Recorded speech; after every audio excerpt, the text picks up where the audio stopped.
Hello friends, dream pieces channel में आप सभी का स्वागत है। अक्टूबर मंथ के इम्पोर्टेंट करंट अफेयर के साथ आज हम एक बार फिर से हाजिर हैं। चलिए शुरू करते हैं। एंगोस्टनी क्राउस एल विलियर को भौतिकी के लिए नोबेल पुरस्कार मिला है। वैज्ञानिक पीरे एंगोस्टनी, फ्रैंक क्राउस और एनी एल विलियर ने प्रयोगात्मक तरीके के लिए भौतिकी में 2023 का नोबेल पुरस्कार जीता है, जो पदार्थ में इलेक्ट्रॉन गतिशीलता के अध्ययन के लिए प्रकाश के एटोसेकंड पल्स उत्पन्न करते हैं। यह पुरस्कार, जिसे इस वर्ष बढ़ाकर 11 मिलियन स्वीडिश क्राउन लगभग 1 मिलियन कर दिया गया है, royal Swedish academy of sciences द्वारा प्रदान किया जाता है। डॉक्टर मोहम्मद मुइज़्ज़ ने मालदीव में राष्ट्रपति चुनाव जीता है। मालदीव में विपक्षी पीपीएम पीएनसी गठबंधन के डॉक्टर मोहम्मद मुइज़्ज़ ने राष्ट्रपति चुनाव जीत लिया है। अंतिम परिणाम में डॉक्टर मुइज़्ज़ ने 53% से अधिक वोट मिलते हुए दिखाया गया था। सत्तारूढ़ एमडीपी के इब्राहिम मोहम्मद सोली ने अपना समर्थन पहले दौर में 39% से बढ़ाकर 46% कर दिया है, लेकिन जीत के लिए आवश्यक 50% से कम रह गए हैं। तजिंदर पाल सिंह ने एशियाई खेलों में शॉट पुट में स्वर्ण पदक जीता है। भारत के तजिंदर पाल सिंह तूर ने मौजूदा हांगजो खेलों में शॉट पुट में स्वर्ण पदक जीतकर अपने एशियाई खेलों के खिताब का बचाव किया है। तूर ने एशियाई खेल में अपने खिताब का सफलतापूर्वक बचाव करने वाले चौथे भारतीय शॉट पुटर बनकर भारतीय खेल इतिहास में अपना स्थान सुरक्षित कर लिया है। अविनाश सामले ने पुरुषों की 3000 मीटर स्टीपल चेंज में स्वर्ण पदक जीता है। भारत के अविनाश सामले ने रविवार को हांगजे एशियाई खेलों में पुरुषों की 3000 मीटर स्टीपल चेंज में स्वर्ण पदक जीता। उन्होंने 8 मिनट 19 सेकंड के समय के साथ शीर्ष स्थान हासिल किया है और इस दौरान खेलों का रिकॉर्ड तोड़ दिया है। सेबल का पदक एशियाई खेलों के इस संस्करण में भारत का 12वां स्वर्ण और हांगजो में पहला ट्रैक और फील्ड स्वर्ण है। IGMS 2.0 ये जानते हैं क्या है? कार्मिक लोक शिकायत और पेंशन मंत्रालय ने प्रशासनिक सुधार और लोक शिकायत विभाग के माध्यम से इंटेलिजेंट शिकायत निगरानी प्रणाली IGMS 2.0 एक नया लोक शिकायत पोर्टल और एक स्वचालित विश्लेषण ट्री डैशबोर्ड पोर्टल शुरू किया है। IGMS 2.0 सार्वजनिक शिकायत पोर्टल या इंटेलिजेंट शिकायत निगरानी प्रणाली 2.0 एक AI संचालित मंच है, जिसे सार्वजनिक शिकायत समाधान प्रक्रिया की दक्षता में सुधार के लिए निर्मित किया गया है। IGMS 2.0 की कार्यान्वयन इकाई है DRPG IIT कानपुर के सहयोग से इसका कार्यान्वयन करेंगे। इसका उद्देश्य दायर और समाधान की गई शिकायतों का वास्तविक समय सारणीबद्ध विश्लेषण प्रदान करना है। राज्य और जिला स्तर पर दर्ज शिकायतों का डेटा प्रस्तुत करना, मंत्रालय विशिष्ट शिकायत डेटा प्रदान करना, AI क्षमताओं के एकीकरण के माध्यम से शिकायत समाधान को बढ़ावा देना है। मेडिसिन या फिजियोलॉजी में 2023 में नोबेल पुरस्कार। मेडिसिन या फिजियोलॉजी में 2023 का नोबेल पुरस्कार डॉक्टर कारिको और डॉक्टर विसमैन को न्यूक्लियोसाइड बेस संशोधनों में से संबंधित खोजों के लिए नोबेल पुरस्कार से सम्मानित किया गया है, जिसने कोविड-19 के खिलाफ प्रभावी mRNA टीकों के विकास को सक्षम किया। mRNA का मतलब है मैसेंजर RNA है, एक प्रकार का अणु जो DNA से कोशिका के साइटोप्लाज्म तक निर्देश पहुंचता है, जहां उन संदेशों को विभिन्न प्रोटीन का उत्पादन करने के लिए पढ़ा जाता है। 15वां ब्रिक्स शिखर सम्मेलन। 2023 में जोहान्सबर्ग में आयोजित 15वां ब्रिक्स शिखर सम्मेलन में ब्रिक्स का विस्तार हुआ है, जिससे यह ब्रिक्स प्लस बन गया है। समूह में 6 नए देश जोड़े गए हैं, अर्थात अर्जेंटीना, मिस्र, इथियोपिया, सऊदी अरब, ईरान और संयुक्त अरब अमीरात। 15वां ब्रिक्स शिखर सम्मेलन का विषय ब्रिक्स और अफ्रीका पारंपरिक रूप से त्वरित विकास, धारणीय विकास और समावेशी बहुपक्षवाद के लिए साझेदारी है। इनकी पूर्ण सदस्यता 1 जनवरी 2024 से प्रभावी होगी। ब्रिक्स विश्व की अग्रणी उभरती अर्थव्यवस्थाओं ब्राज़ील, रूस, भारत, चीन तथा दक्षिण अफ्रीका के समूह का संक्षिप्त रूप है। Quantum dots. रसायन विज्ञान में 2023 का नोबेल पुरस्कार क्वांटम डॉट्स की खोज और संश्लेषण के लिए मोंगी जी, वावेंडी लुइस, ब्रूस और एलेक्सी आई एकीमोव को प्रदान किया गया है। इन नैनो कणों का इलेक्ट्रॉनिक्स, उन्नत सर्जरी और क्वांटम कंप्यूटिंग जैसे क्षेत्रों में व्यापक अनुप्रयोग हैं। क्वांटम डॉट्स, जिन्हें सेमीकंडक्टर नैनो क्रिस्टल भी कहा जाता है, कुछ नैनोमीटर आकार के सेमीकंडक्टर कण होते हैं, जिसमें ऑप्टिकल और इलेक्ट्रॉनिक गुण होते हैं, जो क्वांटम यांत्रिक प्रभावों के परिणाम स्वरूप बड़े कणों से भिन्न होते हैं। जब क्वांटम डॉट्स को UV प्रकाश द्वारा प्रकाशित किया जाता है तो क्वांटम डॉट में एक इलेक्ट्रॉन उच्च ऊर्जा की स्थिति में उत्तेजित हो सकता है।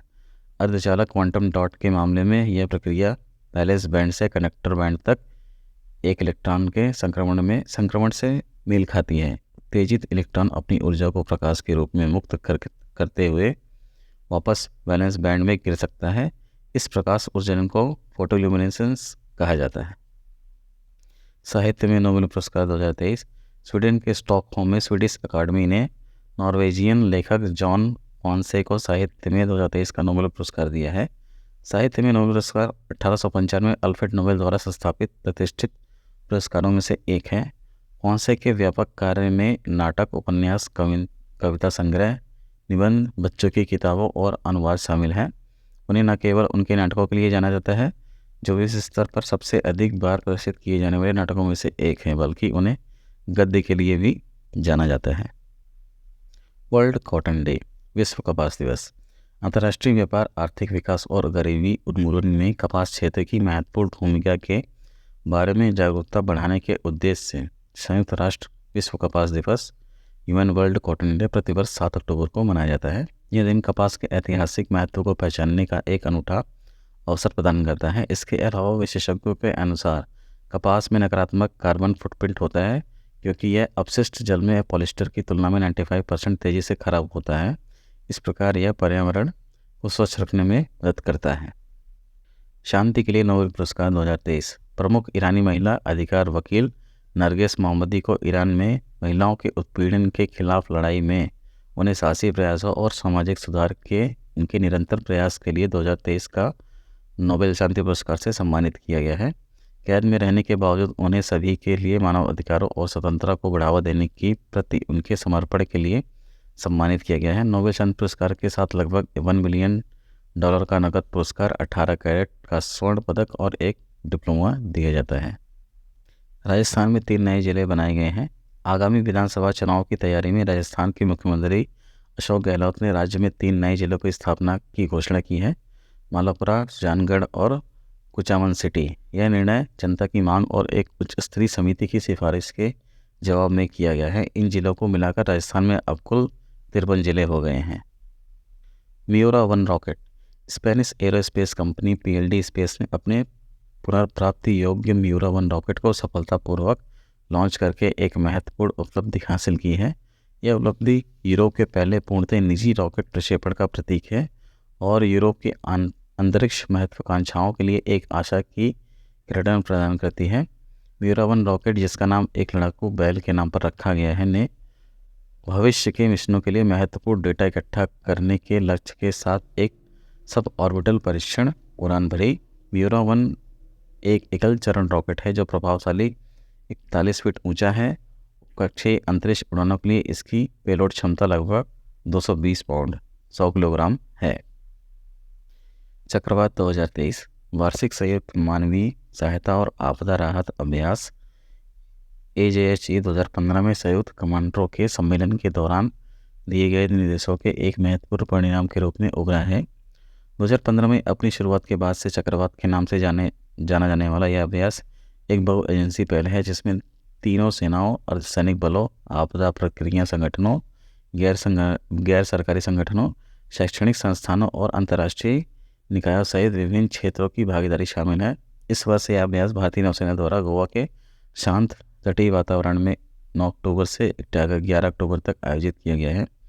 AJHE के संचालन में भारतीय सेना, भारतीय नौसेना और भारतीय वायुसेना का चक्रीय नेतृत्व आपदा तैयारी के प्रति एकजुट प्रतिबद्धता का उदाहरण देता है। Global hunger index 2023। Global hunger index 2023 हाल ही में क्रमशः आयरलैंड और जर्मनी के गैर सरकारी संगठनों कंसर्न वर्ल्ड वाइड और वेल्सवरिंग गिल्ड द्वारा जारी किया गया था। ग्लोबल हंगर इंडेक्स GHI वैश्विक, क्षेत्रीय और राष्ट्रीय स्तर पर भूख को व्यापक रूप से मापने और ट्रैक करने का एक उपकरण है। GHI स्कोर 4 घटक संकेतकों के मूल्य पर आधारित है, जिनमें शामिल है अल्पपोषण, अपर्याप्त कैलोरी सेवन वाली जनसंख्या का हिस्सा, बच्चों का बौनापन, 5 साल से कम उम्र के ऐसे बच्चों की संख्या जिनकी लंबाई उनकी उम्र के हिसाब से कम है, जो दीर्घकालिक कुपोषण को दर्शाता है, चाइल्ड वेस्टिंग, 5 साल से कम उम्र के बच्चों का अनुपात जिनका वजन उनकी ऊंचाई के हिसाब से कम है, तीव्र कुपोषण को दर्शाता है, बाल मृत्यु दर अपने 5वें जन्मदिन से पहले मरने वाले बच्चों का हिस्सा आंशिक रूप से अपर्याप्त पोषण और अस्वास्थ्यकर वातावरण के घातक मिश्रण को दर्शाता है। 2023 ग्लोबल हंगर इंडेक्स में भारत 125 देशों में से 111वें स्थान पर है। 2023 में ग्लोबल हंगर इंडेक्स में भारत का स्कोर 28.7 है और भूख का स्तर गंभीर है। सेतु बंधन योजना। हाल ही में सड़क परिवहन और राजमार्ग मंत्रालय ने सेतु बंधन योजना के तहत अरुणाचल प्रदेश में 7 पुल परियोजनाओं को मंजूरी दे दी है। सेतु बंधन योजना अंतर राज्य कनेक्टिविटी में सुधार के लिए शुरू की गई है, खासकर सीमा पर ग्रामीण क्षेत्रों में जहां राज्य की सड़कों पर आवश्यक ध्यान नहीं दिया जाता है। ये योजना सड़क परिवहन और राजमार्ग मंत्रालय की एक पहल है। यह योजना सेतु भारतम योजना से अलग है। सेतु भारतम रुपए के निवेश वाला एक महत्वाकांक्षी कार्यक्रम है। राष्ट्रीय राजमार्गों पर सुरक्षित और निर्बाध यात्रा के लिए पुल बनाने के लिए 50,000 करोड़ रुपए। कार्यक्रम का लक्ष्य 2019 तक सभी राष्ट्रीय राजमार्गों को रेलवे क्रॉसिंग मुक्त बनाना है। 2028 ओलंपिक। अंतर्राष्ट्रीय ओलंपिक समिति ने हाल ही में 2028 लॉस एंजलिस ओलंपिक के लिए क्रिकेट को मंजूरी दे दी है। Baseball, softball, flag football, squash और लैक्रोस के साथ क्रिकेट को 2028 एलए ओलंपिक में शामिल किया जाएगा। भारत सरकार की 75-25 पहल। हाल ही में विश्व स्वास्थ्य शिखर सम्मेलन 2023 बर्लिन, जर्मनी में 15 से 17 अक्टूबर तक वैश्विक स्वास्थ्य कार्रवाई के लिए एक परिभाषित वर्ष विषय के तहत ऑनलाइन आयोजित किया गया। शिखर सम्मेलन के दौरान भारत ने गैर संचारी रोगों को कम करने के प्रयासों पर प्रकाश डाला। भारत ने 75/25 पहल शुरू की है, जिसका उद्देश्य 2025 तक उच्च रक्तचाप और मधुमेह से पीड़ित 75 मिलियन व्यक्तियों की जांच और मानक देखभाल प्रदान करना है। यह सबसे व्यापक विस्तार का प्रतीक है। विश्व स्तर पर प्राथमिक स्वास्थ्य समाधान योजना। हाल ही में संपन्न विधानसभा सत्र में तमिलनाडु के मुख्यमंत्री M.K. स्टैलिन ने वाणिज्यिक करों के तहत प्रशासित विभिन्न करों से संबंधित कर, जुर्माना या ब्याज के बकाया के निपटान के लिए समाधान योजना की घोषणा की है। अर्थशास्त्र के लिए 2023 का नोबेल पुरस्कार। Royal Swedish academy of sciences ने हार्वर्ड विश्वविद्यालय के प्रोफेसर क्लाउडिया गोल्डिन को 2023 के लिए आर्थिक विज्ञान में प्रतिष्ठित फ्रिजस रिक्स बैंक पुरस्कार से सम्मानित किया, जिसे अर्थशास्त्र का नोबेल पुरस्कार कहा जाता है। घर घर केसीसी अभियान। केंद्रीय वित्त मंत्री निर्मला सीतारमण और केंद्रीय कृषि मंत्री नरेंद्र सिंह तोमर ने हाल ही में मछली किसानों के लिए किसान क्रेडिट कार्ड की पहुंच सुनिश्चित करने के लिए घर घर केसीसी अभियान शुरू किया है। घर घर केसीसी अभियान मछली किसानों के लिए किसान क्रेडिट कार्ड की पहुंच सुनिश्चित करने के लिए एक परिवर्तनकारी पहल है। यह मत्स्य पालन क्षेत्र के लिए वित्तीय समावेशन और समर्थन को बढ़ाता है। यह सुनिश्चित करता है कि प्रत्येक पात्र किसान को आवश्यक वित्तीय उपकरण तक पहुंच प्राप्त हो। नाबार्ड इस योजना के लिए प्राथमिक कार्यान्वयन संगठन है। नमो भारत। दिल्ली, गाजियाबाद, मेरठ खंड को कवर करने वाली भारत की पहली स्वदेशी मास रैपिड प्रणाली RTS का हाल ही में उद्घाटन किया गया है। Regional rapid transit system RTS एक नया रेल आधारित semi high speed high frequency computer transit system है जो क्षेत्रीय कनेक्टिविटी के लिए समर्पित है।